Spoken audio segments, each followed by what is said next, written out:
الحمد للہ رب العالمین والصلاة والسلام علی سید الانبیاء والمرسلین نبینا محمد وعلی آلہ وصحبہ اجمعین، اما بعد۔ محترم ناظرین کرام اور دیگر سامعین، پچھلے درس کے اندر شیخ سعد الزعتری حفظہ اللہ کی کتاب حقیقت الجہاد فی فلسطین کے اندر آپ نے جو جہاد کے تعلق سے اس کے مفہوم کو واضح کیا ہے نبی صلی اللہ علیہ وسلم کی سیرت سے، اسی کا تسلسل انشاءاللہ چلے گا۔ آپ نے یہ واضح کیا ہے کہ نبی پاک صلی اللہ علیہ وسلم کی سیرت سے، آپ کی حیات طیبہ سے ہمیں بھرپور سبق ملتا ہے۔ آپ کی مدنی زندگی اور اسی طریقے سے مکی زندگی سے ہمیں سبق سیکھنا چاہیے کہ جب کمزوری کی حالت ہو اس وقت کیا کرنا چاہیے، اور جس وقت طاقت کی حالت ہو اس وقت کیا کرنا چاہیے۔ دین اسلام کے اندر اصل جو ہے وہ دین کی دعوت اور اس کی اشاعت ہے۔ یہ اصل جو ہے مطمع نظر ہونا چاہیے۔ اب اگر ایک مسلمان کے سامنے اس راہ میں رکاوٹیں آتی ہیں تو اس کے پاس اگر طاقت نہیں ہے تو وہ مزاحمت نہیں کرے گا، صبر کرے گا۔ لیکن اگر اس کے پاس طاقت ہے تو سامنے جو رکاوٹ ہے اس کو دور کرے گا طاقت کا استعمال کر کے۔ اگر اس کے پاس استطاعت ہے کہ وہ طاقت کا استعمال کر کے اس رکاوٹ کو ختم کر سکتا ہے، جو بھی دعوت دین کی راہ میں رکاوٹ بنے، کسی طرح بھی آدمی توحید کو آگے بڑھا رہا ہے، توحید کے جھنڈے کو بلند کر رہا ہے، راہ میں کوئی رکاوٹ بن رہا ہے تو اگر طاقت ہے تو اس کو ہاتھ سے ختم کرے، اسی کو جہاد بالسیف کہتے ہیں۔ لیکن اگر طاقت نہیں ہے تو وہاں پہ صبر کرے۔ یہ چیز آپ کی جو ہے مکی زندگی سے بالکل واضح ہے، اور طاقت کی صورت میں مزاحمت کرے اور دفاع کرے، اور اسی طریقے سے وہ اقدام بھی کرے، اس رکاوٹ کو ختم کرے۔ یہ جو آپ کی مدنی زندگی سے ہمیں سبق ملتا ہے۔ تو یہی جو ہے نبی اکرم صلی اللہ علیہ وسلم کا منہج اور طریقہ، اور یہی سیدھا راستہ ہے جس کے بارے میں اللہ تعالیٰ نے فرمایا ہے قُلْ هَٰذِهِ سَبِيلِي أَدْعُو إِلَى اللَّهِ عَلَىٰ بَصِيرَةٍ أَنَا وَمَنِ اتَّبَعَنِي وَسُبْحَانَ اللَّهِ وَمَا أَنَا مِنَ الْمُشْرِكِينَ۔ نبی صلی اللہ علیہ وسلم کی زندگی میں آپ نے جو کچھ کیا ہے وہ سب کچھ ہمارے لیے رہنما ہے، اسوہ ہے۔ آپ صلی اللہ علیہ وسلم ہمیں ایک پہلو کو لے کر کے دوسرا پہلو نظر انداز نہیں کرنا ہے۔ آپ کی پوری زندگی، آپ کی پوری حیات طیبہ، خواہ وہ مکی ہو یا مدنی ہو، پورا ہمارے لیے اسوہ اور نمونہ ہے۔ یہ قیامت تک مسلمانوں کی حالت رہے گی، کبھی اللہ تعالیٰ انہیں طاقت دے گا اور کبھی کمزوری۔ تو اگر وہ طاقت کی حالت میں ہو تو مدنی زندگی کو اپنا اسوہ اور نمونہ بنائے، کمزوری کی حالت میں ہو تو وہ مکی زندگی کو اپنا اسوہ اور نمونہ بنائے۔ اللہ تعالیٰ نے فرمایا آپ کہہ دیں کہ یہی میرا سیدھا راستہ ہے، میں اللہ کی طرف بلاتا ہوں پوری بصیرت کے ساتھ، میں اور وہ بھی جنہوں نے میری پیروی کی ہے۔ یعنی آپ کی امت پر بھی یہ ضروری ہے کہ وہ بھی علم و بصیرت کے ساتھ لوگوں کو دین کی دعوت دیں۔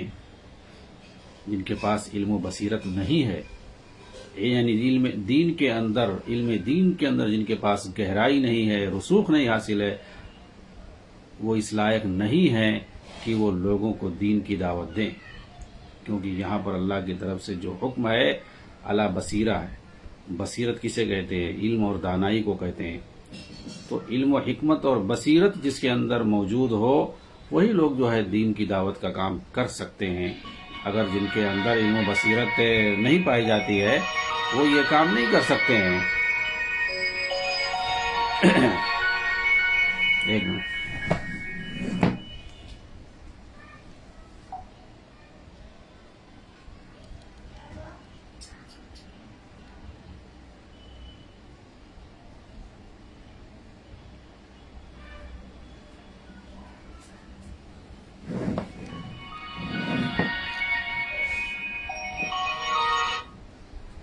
موبائل پکڑ یار.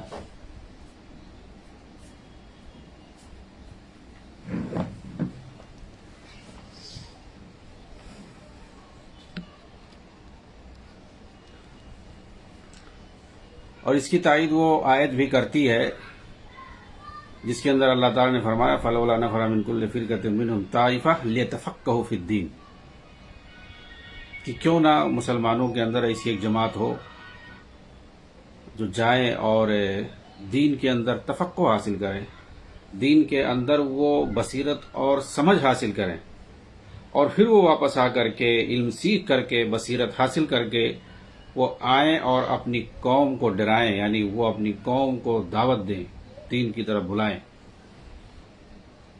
تو ان آیتوں سے کیا سمجھ میں آتا ہے؟ لوگ جو ہے ایک حدیث کو دلیل بنا لیتے ہیں، بلغوا انی ولو آیہ. جتنے بردران ہیں جن کو شوق چرراتا ہے دعوت دین کا، وہ اپنے فن میں اپنے فیلڈ میں جب کیا کہتے ہیں ناکام ہو جاتے ہیں، چاہے وہ کوئی ڈاکٹر ہو، انجینئر ہو، پلمبر ہو، کچھ بھی ہو، ایڈوکیٹ ہو، مختلف جو ہے ہر فیلڈ الگ الگ ہے. جب ناکام ہو جاتے ہیں تو ان کے لیے ایک سستا اور آسان راستہ ہے، وہ دین کے میدان میں آ جاتے ہیں، کچھ ترجمے پڑھ کر کے ادھر ادھر سے، لوگوں کی تقریریں سن کر کے، اور آ کر کے یوٹیوب پہ سوشل میڈیا پہ آ کر کے جو ہے لوگوں کو بیوقوف بناتے ہیں، کچھ ترجمہ سنا کر کے اور فتویٰ دینا شروع کر دیتے ہیں.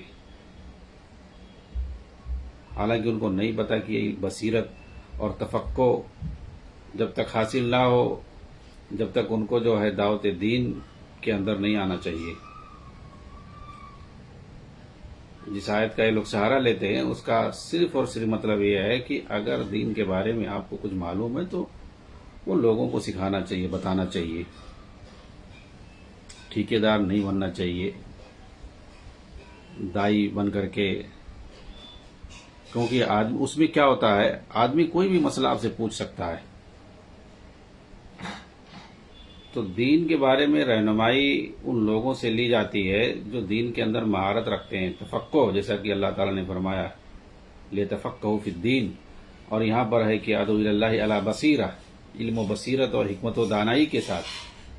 علم و بصیرت اور حکمت و دانائی کس کے پاس ہوگی بھائی؟ جو گہرا علم رکھے گا قرآن اور حدیث کا. اس میں جو پہلی شرط ہے وہ عربی زبان کے اندر ماہر ہوگا، وہی کتاب و سنت کے اندر مہارت حاصل کر سکتا ہے، اور جو اصول کی چیزیں ہیں اس کو وہ سیکھے گا. قرآن ہے، تفسیر ہے تو اس کے اصول ہیں، اصول تفسیر. فقہ ہے تو اس کے بھی اصول ہیں، اصول فقہ کہا جاتا ہے. حدیث ہے تو اس کے بھی اصول ہیں، اصول حدیث ہے.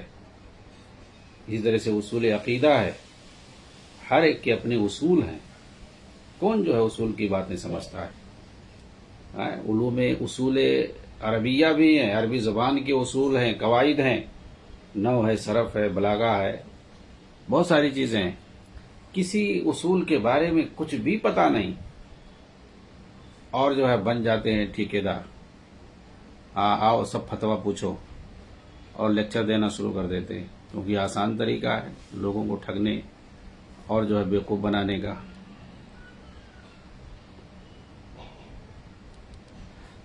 اس لیے جو ہے ایسے لوگوں سے آگاہ رہنا چاہیے اور ان علماء سے جڑ کے رہنا چاہیے اور دین سیکھنا چاہیے جو لوگ دین کے اندر مہارت رکھتے ہیں، دین کے اندر جو ماہر ہیں، کتاب و سنت کے اندر جو ماہر ہیں، ان سے جڑ کر رہنا، ان سے جو ہے علم دین کو حاصل کرنا چاہیے.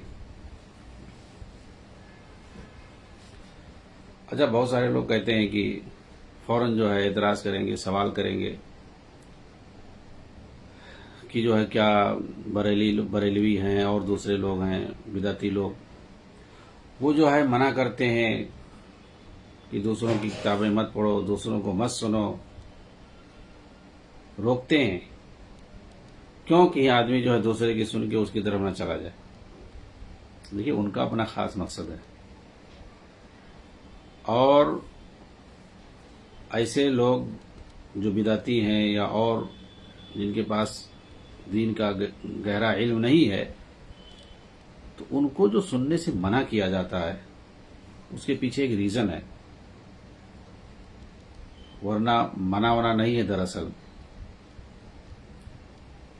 منع ان لوگوں کو ہے، صرف اور صرف ان لوگوں کو منع ہی ہے، ان لوگوں کو روکا جاتا ہے جو دین کو سیکھنے کے لیے ان کو فالو کرتے ہیں، ان کو سنتے ہیں. تو نیم حکیم خطرے جان جیسے ہے، ویسے نیم ملا جو ہے خطرے ایمان بھی ہے، خطرے دین ہے. آپ جو ہے جھولا چھاپ سے جس کو کچھ پڑھا وڑا نہیں ہے ڈاکٹری کے بارے میں، یوں ہی جو ہے اوزار لے کر کے بیٹھ گیا اور سرجری کرنے لگ گیا، آپریشن کرنے لگ گیا اور علاج کرنے لگ گیا، وہ کیا کرے گا؟ وہ مریض کو صحیح کرے گا کہ اور مار دے گا؟ اگر آدمی جو ہے کسی فن میں ماہر نہیں ہے، کوئی انجینئر نہیں ہے، اگر وہ ڈاکٹر ہے یا وکیل ہے اور کوئی اس کو بلا کے لاؤ کہ گھر کا نقشہ بنانے کے لیے وہ بنائے گا، اور بنائے گا تو اس کے مطابق کوئی گھر اگر بنا دے اس کے نقشے مطابق وہ چلے گا. تو یہ چیز دنیا کے بارے میں تو لوگ جو ہے سمجھتے ہیں اور پورے اصول کو فالو کرتے ہیں. دنیاوی معاملات ہیں، روپے پیسے کا معاملہ ہے، لین دین کا معاملہ ہے، ان کی دنیا تباہ نہ ہو اس میں بہت اچھے سے فالو کریں گے، سارے قانون اور اصول کو دیکھیں گے. لیکن آخرت کا معاملہ ہے، دین کا معاملہ ہے، اس میں کچھ نہیں دیکھیں گے، اس میں دنیا بھر کا اعتراض کریں گے، کیوں روکا جا رہا ہے ایسا اور ویسا. یعنی دین خطرے میں ہے، آخرت کی بربادی ہے. وہ کچھ بھی بتا دے، آدمی ظاہر سی بات ہے جو بتا دے گا اس کو سمجھے گا کہ یہ دین ہی بتا رہا ہے، صحیح بتا ہی رہا ہوگا، تو فالو کرے گا. تو اگر کوئی خالی الذہن ہے، اسے دین کے بارے میں زیادہ کچھ معلومات نہیں ہے، بنیادی چیزوں کو بھی نہیں جانتا ہے وہ، تو اس کو منع ہے. کوئی دین سیکھنے کے لیے اگر کسی کو فالو کرتا ہے، کسی بدعتی کو یا کسی بردر کو، یا جو فالتو میں کچھ ان کو آتا جاتا ہے نہیں، آگے بیٹھ گئے یوٹیوب کھول کر کے اپنا چینل کھول کر کے اور دین کا لیکچر دینا شروع کر دیے، جبکہ ان کا وہ فیلڈ ہی نہیں ہے، وہ کسی دوسرے فیلڈ سے آتا ہے. ادھر ادھر سے ترجمہ پڑھ کر کے آگے دین کا کام شروع کر دیا، کیونکہ یہ بھی ایک کاروبار بن چکا ہے اچھا خاصا. تو ظاہر سی بات ہے آپ جو ہے اس دین سیکھنے کے لیے ان کو سن رہے ہیں، ان کو فالو کر رہے ہیں، تو یہاں پہ آپ کے لیے تباہی ہے، کیونکہ جو کچھ بھی بولے گا. اب دیکھیے ڈاکٹر اسرار کو فالو کرو گے، مثال میں دے رہا ہوں، وہ کیا بندہ ہے، وہ جو MBBS ڈاکٹر تھا اپنا فیلڈ چھوڑ کر کے آ گیا، دین کے میدان میں آ گیا، ٹھیک ہے. وحدت الوجود کا نظریہ اس کا عقیدہ ہے. ڈاروین یہودی کا عقیدہ اس کے پاس تھا، جو ارتقاء جسے کہتے ہیں، ایولیشن تھیوری. پہلے انسان بندر تھا، جانور تھا، کیڑا تھا، مکوڑا تھا، لاکھوں سال تک جو ہے عالم طفولت میں انسان نے زندگی گزاری ہے. استغفر اللہ. یہ سب ان لوگوں کا عقیدہ ہے، سید قطب کا عقیدہ ہے. یہ سب لاکھوں سال تک یہ ان کی کون سی کتاب ہے، فی ظلال القرآن جو تفسیر ہے، اس کے اندر لکھا ہوا ہے، لاکھوں سال تک، کئی لاکھ سال تک، ملین سال، 10 لاکھ ہوتا ہے، عالم طفولت میں وہ زندگی گزارا. یہ ایلیویشن، یہ تو ارتقاء. یعنی اس کی عقل پہلے بہت کم تھی، بچپنے میں جیسے بچپن میں انسان رہتا ہے اس کی عقل کتنی کم ہوتی ہے، وہ زیادہ کچھ سمجھتا نہیں ہے، تمیز نہیں ہوتی اس کے پاس، کیا جو ہے سونا ہے، آگ ہے، پانی ہے، کیا ہے اس کو نہیں سمجھ میں آتا ہے. کسی چیز کو بھی پکڑ سکتا ہے، وہ کوئی بھی چیز دے دو کہ کھا لے گا. تو کہہ رہے کہ لاکھوں سال تک آدمی جو ہے عالم طفولت میں زندگی اس نے گزاری ہے، دھیرے دھیرے اس کی عقل بڑھی ہے. کیا ہے یہ سب بھائی؟ یہ لوگ یہ سید قطب وغیرہ کوئی دین ان کی تعلیم تھوڑی کہیں حاصل کیے، ادھر ادھر سے مطالعہ کر کے جو ہے بن گئے عالم، اور لوگ جو ہے پتہ نہیں کیا سمجھ رہے ہیں. عالم اگر ہوتے تو صحابہ کو گالی دیتے، الٹی سیدھی باتیں لکھتے.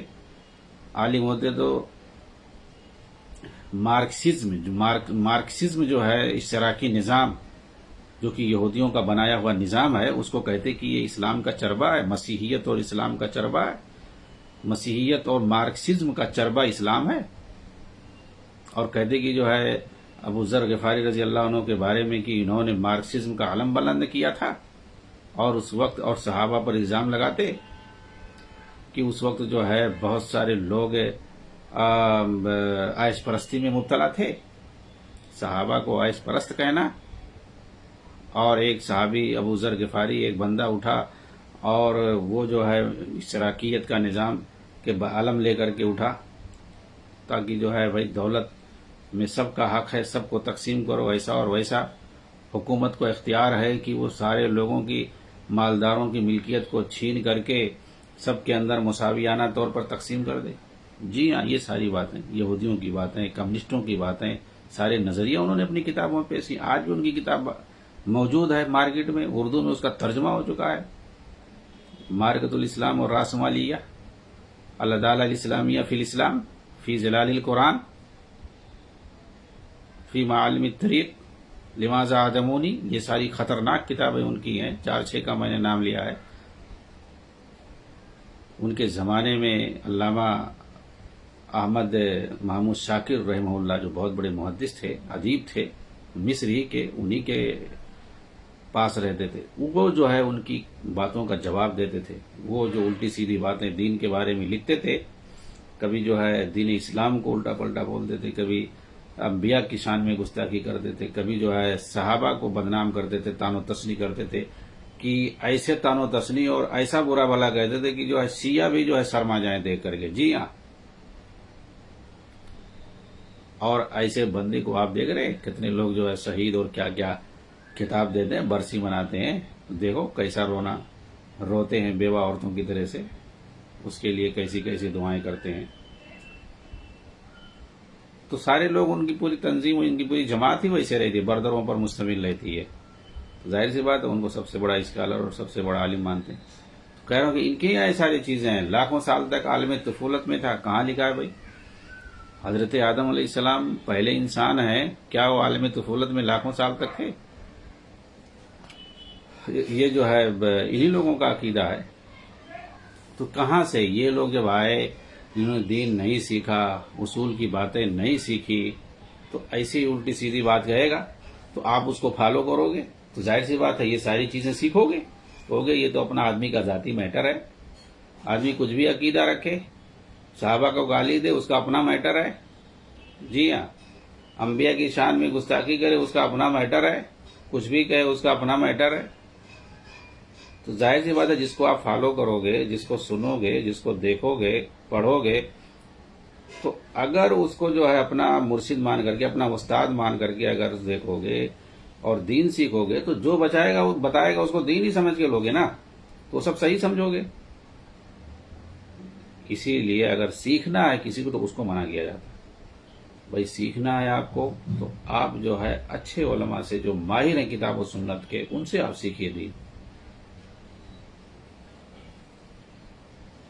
اسی لیے طلبہ وغیرہ جب پوچھتے ہیں کون سی کتاب پڑھیں, تو ناول پوچھتا ہے.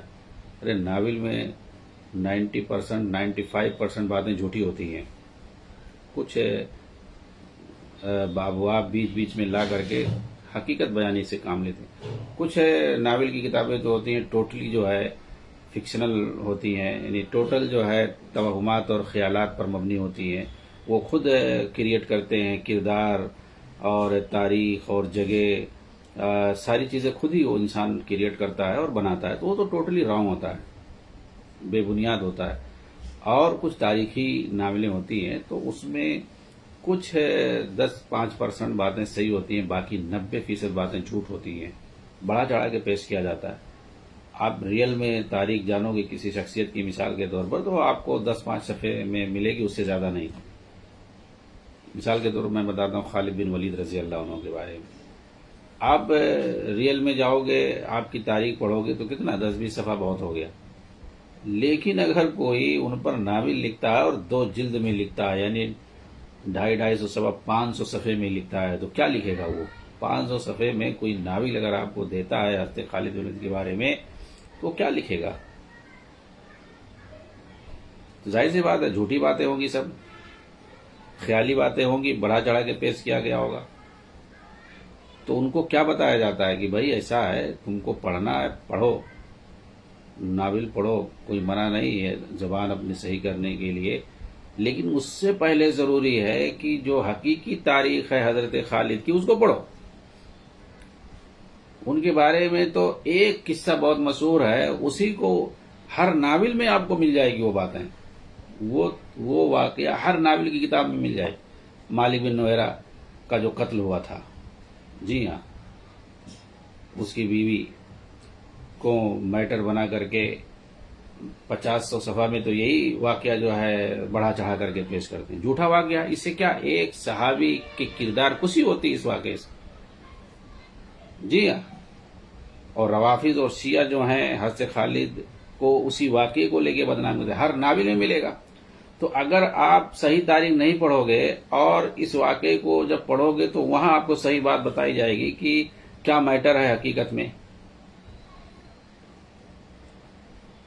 ڈائریکٹ آپ جب ناول پڑھو گے تو آپ کا ذہن ایک صحابی کے بارے میں کیا جائے گا، غلط جائے گا، غلط تصور جائے گا۔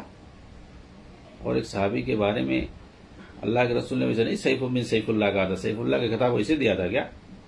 اور اللہ تعالیٰ نے کہا رضی اللہ عنہ ورضوا عنہ، تو اللہ تعالیٰ کو نہیں پتا تھا کیا؟ روافض کی بات مانو گے، جھوٹی تاریخ مانو گے تو ناول جب پڑھو گے تو سب سے پہلے وہی غلط ذہن آپ کے اوپر ذہن میں آ جائے گا، آپ کی بات میں غلط باتیں آ جائیں گی آپ کے دماغ میں۔ لیکن جب پہلے آپ صحیح تاریخ پڑھ لو گے پھر اس کے بعد پڑھو گے تو وہاں پوری باتیں سمجھ میں آ جائیں گی کہ یہ تو جھوٹ ہے، یہ جھوٹ ہے، تو اس کو جھوٹ سمجھ کے پڑھو گے تو کوئی مسئلہ نہیں ہے۔ لیکن اگر پہلی مرتبہ میں آپ پڑھو گے، سچائی آپ کو نہیں معلوم ہوگی تو سب صحیح سمجھ لو گے۔ تو یہی معاملہ ان بردروں کا ہے اور بدعتیوں کا ہے کہ اگر سیکھنے کے لیے پڑھ رہے ہیں، پہلی دفعہ آپ سننا چاہتے ہیں دین کو لے کر کے، تو جو وہ بتائے گا سب صحیح سمجھو گے، کیونکہ بھائی دین کی بات تو وہ بھی بولے گا نا دین کہہ کر کے۔ لیکن اگر آپ دین کو سیکھ رہے ہیں صحیح علماء سے جو کتاب و سنت کے اندر ماہر ہیں، اصول کی باتیں جانتے ہیں، جو صحیح بات بتاتے ہیں، ان سے اگر صحیح بات سیکھ لو گے تو پھر اس کے بعد چاہے جس کی سنو، کون منع کرتا ہے؟ اسی لیے جسے علماء ہیں جو جانتے ہیں ساری چیزیں صحیح کیا ہے غلط کیا ہے، تو ان کو کون منع کرتا ہے؟ کہیں بھی کسی کی بھی سنیں۔ اور کبھی کبھی تو ایسے لوگوں کا سننا ضروری ہو جاتا ہے جواب دینے کے لیے، جی ہاں۔ تو منع صرف ان لوگوں کو ہے جو دین سیکھنے کے لیے جو ہے سنتے ہیں پڑھتے ہیں بس، لیکن جو بدنام کرتے ہیں وہ یہ چیز نہیں بولتے ہیں، وہ ڈائریکٹ کہیں گے ارے یہ لوگ تو بریلیوں کی طرح منع کرتے ہیں کسی کی مت سنو، کسی کو مت دیکھو، کیونکہ یہ جو ہے بزدل ہوتے ہیں، ان کو اپنے اوپر بھروسہ نہیں ہے۔ وہ دیکھو فلاں عالم کہہ رہے تھے کہ چاہے جس کی سنو کوئی مسئلہ نہیں، جو اچھا ہو لے لو اور جو اچھا نہ ہو اس کو چھوڑ دو۔ ارے بھائی تم کو تمیز کہاں سے آ گئی اتنا؟ ابھی تو تم دین سیکھنے جا رہے ہو، تم کو کہاں سے وہ تمیز آ گئی کہ تم کو پتا ہے کہ وہ کون سی بات صحیح بتا رہا ہے کون سی غلط بتا رہا ہے؟ یہ چیز جو صحیح ہو یا غلط ہو، صحیح ہو تو لے لے، غلط ہو تو یہ تو ایک عالم جو راسخ العلم جس کو سب معلوم ہے صحیح غلط، اس کے بارے میں آپ کہہ سکتے ہیں کہ وہ سنے تو اس کو سمجھ میں آ جائے گا کیا صحیح ہے کیا غلط ہے۔ ایک آدمی جو کچھ بھی نہیں جانتا ہے دین کے بارے میں، لام پیس وہ ہے، وہ جا کر کے سنے گا، اس کو کیا پتا کہ کیا صحیح ہے کیا غلط ہے؟ وہ تو یہ دیکھے گا، سنے گا، سمجھے گا کہ جو بول رہا ہے سب صحیح ہی ہوگا۔ اس کے پاس کون سی تمیز ہے بھائی؟ اب ایک آدمی ڈاکٹری کے بارے میں کچھ نہیں جانتا ہے، اب وہ جائے کوئی لیکچر سنے، کوئی ڈاکٹر جو لیکچر دے رہا ہے، تو کیا اس سے کہا جائے گا کہ جو دیکھو غلط ہے اس کو مان لینا اور جو صحیح نہیں ہوگا اس کو چھوڑ دینا؟ جو صحیح ہو اس کو لے لینا، غلط ہو چھوڑ دینا۔ بھائی اس سے کہہ رہے ہو جو کچھ نہیں جانتا ہے تو کہے گا یہ تو بیوقوف ہے، لیکن دین کے بارے میں دھڑلے سے کہتے ہیں، جی ہاں بہت ایسا کہتے ہیں۔ بھائی کیوں منع کر؟ تو ہمارے جو سمجھ میں آئے گا لے لیں گے، جو غلط بولیں گے نہیں لیں گے۔ تم کو کیسے پتا چلے گا کہ وہ غلط بول رہا ہے، وہ دین کے بارے میں غلط چیز بتا رہا ہے؟ کتنے آتے ہیں خارجیت پھیلا کے چلے جاتے ہیں، لوگوں کو وحدت الوجود وجودی بنا کے چلے جاتے ہیں، اور لوگوں کو گستاخی صحابہ بنا کر کے چلے جاتے ہیں، اور کہتے ہو کہ جو صحیح ہوگا لے لیں گے اور جو غلط ہوگا چھوڑ دیں گے۔ یہ جو عالم ہوتا ہے راسخ العلم ہوتا ہے، جو گہرا اس کو کتاب و سنت کی صحیح جانکاری ہوتی ہے، اصولوں سے واقف ہوتا ہے، یہ اس کے لیے یہ اصول ہے کہ جو ہے کسی کی بھی سنو تم کو پتہ چل جائے گا کہ بھئی یہ صحیح کہہ رہا ہے کہ غلط کہہ رہا ہے۔ تو یہ اس کے لیے، ہر ایک کے لیے تھوڑی ہے۔ بہرحال یہاں پر اصول اور منہج کی بات ہو رہی تھی، اور اس آیت کے اندر ہے کہ اللہ کے رسول صلی اللہ علیہ وسلم کے وہ یہ حکم ہوا ہے کہ ہم دین کی دعوت دیں علم و بصیرت کے ساتھ. تو علم و بصیرت پر یہ بات بتائی گئی کہ جس کے پاس علم و بصیرت ہو، تفقہ فی الدین ہو، جیسا کہ قرآن کے اندر ایک دوسری جگہ آیا ہے فلولا نفر من کل فرقۃ منہم طائفۃ لیتفقہوا فی الدین، تاکہ وہ دین کے اندر تفقہ حاصل کریں، پھر اس کے بعد سیکھ کر کے جب دین آئیں گہرائی سے پھر لوگوں کو دعوت دیں دین کی. ایک دم واضح ہے سب. تو یہ چیز ضروری ہے. اور یہاں پر جو استدلال ہے اپنا کہ نبی صلی اللہ علیہ وسلم کی جو زندگی ہے وہ ہمارے لیے اسوہ اور نمونہ ہے، آپ نے جو منہج اور طریقہ چھوڑا ہے دین پر عمل کرنے کے لیے اسی کی پیروی ہر چیز میں ضروری ہے. اس میں جہاد فی سبیل اللہ بھی ہے کہ آپ سے جو ہے کیا طریقہ ثابت ہے، اس میں کیا منہج ہے، اس سے انحراف کرنا، دوسری راہ پر جانا، اللہ کے حکم کی مخالفت کرنا، یہ بالکل صحیح نہیں ہے. اللہ تعالیٰ نے فرمایا فَلْيَحْذَرِ الَّذِينَ يُخَالِفُونَ عَنْ أَمْرِهِ أَن تُصِيبَهُمْ فِتْنَةٌ أَوْ يُصِيبَهُمْ عَذَابٌ أَلِيمٌ. ضروری ہے کہ وہ لوگ ڈریں جو اللہ کا حکم ماننے سے پیچھے رہتے ہیں یا مخالفت کرتے ہیں. کس بات سے ڈریں؟ جو اللہ کے حکم کو نہیں مانتے ہیں اس بات سے ڈریں کہ کہیں ان پر کوئی فتنہ نہ آ جائے، وہ کسی فتنے سے دوچار نہ ہو جائیں، یا کوئی دردناک عذاب نہ ان کو آ پہنچے. او یصیبہم عذاب علیم. چنانچہ آگے کہہ رہے ہیں کہ ایسی صورت میں ضروری ہے کہ آپ اس اہم مرحلہ میں ذرا ٹھہر کر دیکھیں کہ اگر کوئی آپ کا قریبی رشتہ دار یا پڑوسی غیر مسلم ہے تو اسے اسلام کی دعوت دیں، اور اگر مسلمان ہے اور وہ شرک میں واقع ہے تو اسے توحید کی دعوت دیں، اور اگر بدعت میں ملوث ہے تو اسے سنت کی طرف بلائیں، بدعت سے خبردار کریں، اور اگر گنہگار ہے تو اسے گناہ سے خبردار کریں اور توبہ اور استغفار کی رغبت دلائیں. اور یہ آج کے اکثر مسلمانوں کا حال ہے کہ شرک اور بدعت ان کے درمیان عام ہے، پہلی امتوں کے طریقوں پر گامزن ہیں، طرز زندگی، عام معاملات، کھانے پینے، لباس اور زندگی کے دیگر مظاہر اور تصرفات میں یہود و نصارہ کے نقش قدم پر چل رہے ہیں، مختلف جماعتوں اور فرقوں میں بٹے ہوئے. ایسی صورتحال میں وہ شخص جو حق کا پیروکار ہو، دین کے لیے غیرت مند ہو، وہ چاق و چوبند ہو کر لوگوں کو سیدھی راہ پر لانے کے لیے اٹھ کھڑا ہوگا، اور یہی جو ہے جہاد اکبر ہے. اگر اکثر مسلمان اسے حاصل کر لیں تو اس کے بعد فتح و کامرانی اور ترقی یقینی ہے، جیسا کہ خود نبی پاک محمد صلی اللہ علیہ وسلم کے زمانے میں پورا ہوا اور یہ آخری مرحلے میں ہوا تھا. جی ہاں، کہتے ہیں کہ اگر یہ کہا جائے کہ معاملہ بہت طویل ہے، اس وقت جہاد کے فریضے کو قائم کرنا ممکن نہیں ہے. اس وقت تو ہم کہیں گے کہ معاملہ سب اللہ کے ہاتھ میں، وہ جو چاہتا ہے کرتا ہے. کیا ہمارا معاملہ نوح علیہ السلام سے بھی زیادہ الگ ہے، جو کہ اپنی قوم میں 950 برس تک تبلیغ کرتے ہیں؟ کوئی کہ کون انتظار کرے گا اتنا لمبا وقفہ ہے. آپ دیکھیں تقریریں سنیں ان لوگوں کی، کئی لوگوں کی میں تقریریں دکھا سکتا ہوں، اخوانیوں کی، کئی لوگوں کی. یوسف قرضاوی کی مشہور ہے، اور بھی مصر کے ایک سے جو ہے اخوانی ہے. کب تک انتظار کریں؟ 20 سال، 30 سال، 40 سال، 50 سال ہم نے ظلم سہا، کب تک ہم انتظار کریں؟ ہاں کودو، سورو کر رہے تھے، لڑو، جہاد کرو، آ جاؤ. میں کس سے جہاد کرو؟ کس سے؟ مسلمانوں سے. ان لوگوں کا جہاد، آپ خوارج کی تاریخ پڑھو گے، ان کا سارا جہاد جو ہے مسلمانوں سے ہوتا ہے. جی ہاں، یہ پہلے ان کو کافر مرتد کہیں گے، اس کے بعد جہاد کروائیں گے. یہ لوگ یہی کہتے ہیں کب تک. ارے بھائی صاف حدیث پڑھتے تو ایسی بات نہیں کرتے. اگر حدیث جا کر کے پڑھو بھائی، صحیح مسلم میں پڑھو، بخاری جا کر کے دیکھو. اللہ کے رسول نے جب کہا کہ میرے بعد ایسے بھی حکام آئیں گے جو ظلم کریں گے، حق تلفی کریں گے تمہاری، بعض صحابہ نے کہا کہ اللہ کے رسول ہم ان سے جو ہے لڑائی نہ کریں گے، ہم لڑیں گے ان سے اگر ایسا کریں گے. تو آپ نے کہا کہ نہیں، صبر کرنا. بعض نے پوچھا کہ کب تک صبر کریں؟ تو کہا حتی تلقونی علی الحوض، یہاں تک کہ تم مجھ سے حوض پہ آ کے مل جانا. حدیث اگر پڑھتے تو یہ سب فضول میں تھوڑی بکتے، اور ان کے سامنے اسی حدیث میں تو مذاق کرتے. جی ہاں، حدیثوں کا مذاق کرتے ہیں، یہ خوارج کی پہچان ہے، کیونکہ ان کو فتنہ فساد پسند ہے، قتل و غارت گری، خونریزی، یہی سب ان کو پسند ہے، بڑے خوش ہوتے ہیں اور خوب چہچہاتے ہیں جب کہیں اس طرح کی بات ہوتی ہے مسلمانوں میں، جب قتل عام ہوتا ہے اور فتنہ و فساد ہوتا ہے، لڑائی جھگڑا ہوتا ہے تو بڑے خوش رہتے ہیں، اور جب امن و شانتی رہتی ہے تو یہ مرجھائے رہتے ہیں، مزہ نہیں آ رہا۔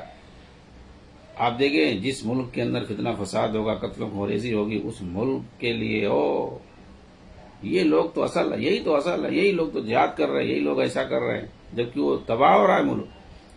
اور جس ملک میں عدل و انصاف ہوگا، امن و شانتی ہوگی، سارے لوگ جو ہے خوشحال ہوں گے، اور وہاں پر اگر توحید اور سنت کا جھنڈا بلند ہوگا، کسی سیاسی پارٹی اور کسی تنظیم اور جماعت اور پھلانے ڈھمکانے اور قبر پرستی، مزارات، یہ سب نہیں رہے گا، تو یہ لوگ سمجھیں گے کہ یہ ملک تو سب سے برا ہے۔ ہاں، یہاں جو ہے سب سے زیادہ ظلم ہو رہا ہے، یہاں جو ہے کسی کو کچھ اجازت نہیں ہے، کسی کو قبر بنانے، قبر پرستی کی اجازت نہیں ہے، کسی کو سیاسی جھنڈا بنانے کی اجازت نہیں ہے، سیاسی تنظیم جماعت بنانے کی اجازت نہیں۔ کیا کریں بھائی؟ ہاں؟ اگر جہاں بے کتاب و سنت عام ہو، شریعت کے مطابق وہاں سارا کام ہوتا ہو، جیسے مثال کے طور پہ کسی کو شرک کرنے کی اجازت نہ ہو، بدعت پھیلانے کی اجازت نہ ہو، سیاست بازی کرنے کی اجازت نہ ہو، ٹھیک ہے، اور باقی چیزیں جو ہیں شریعت کو جو مطلوب ہیں کام سے، وہ سب ہو رہا ہے، تو یہ سمجھو کہ ان کے یہاں اور وہاں جو امن و امان ہے، سب سے بڑی چیز وہاں امن و امان اگر ہو، وہاں کوئی بم دھماکہ نہ ہوتا ہو، لڑائی جھگڑا نہ ہوتا ہو اور مظاہرہ نہ ہوتا ہو، امن و شانتی ہو، تو وہ ملک ان کی نگاہ میں سب سے برا ہے، سب سے زیادہ وہاں ظلم ہو رہا ہے گویا۔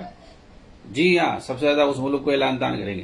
لیکن جو ملک تباہی کے دہانے پر ہو، جہاں 70 جو ہے خارجی تنظیمیں ہوں، آپس میں لڑ رہی ہوں، حکومت سے لڑائی کر رہے ہوں، حکومت ان کو مار رہا ہو، وہ لوگ حکومت کے فوج کو مار رہے ہوں، لڑائی جھگڑا ہو رہا ہو، قتل و خونریزی ہو رہے ہو، لوگ جو ہے در بدر بھٹک رہے ہوں، مارے جا رہے ہوں، کیمپوں میں جا رہے ہیں، ادھر ادھر ہجرت کر رہے ہوں، اور کہیں دکھایا ہو دیکھو سمندر میں گر کر کے مر گیا کہیں، تو ان کو خوب مزہ آتا ہے، خوب اس کو جو ہے وائرل کریں گے، ویڈیو بنائیں گے، مضمون لکھیں گے، اصل تو وہیں جہاد ہو رہا ہے، وہیں وہ سب سے اچھا ملک ہے ان کے یہاں، جہاں قتل و خونریزی ہو وہی سب سے بہتر ملک ان کے یہاں ہوتا ہے، اور جہاں امن و شانتی ہو، خوشحالی ہو، ہر آدمی وہاں پہ اپنے حساب سے خوشحال ہو اور دین پہ بہتر طریقے سے وہ عمل کر رہا ہو، کتاب و سنت کے حساب سے عمل کر رہا ہو، تو پھر وہ سب سے برا ملک ہے ان کے یہاں۔ جی ہاں، یہ ان کی پہچان۔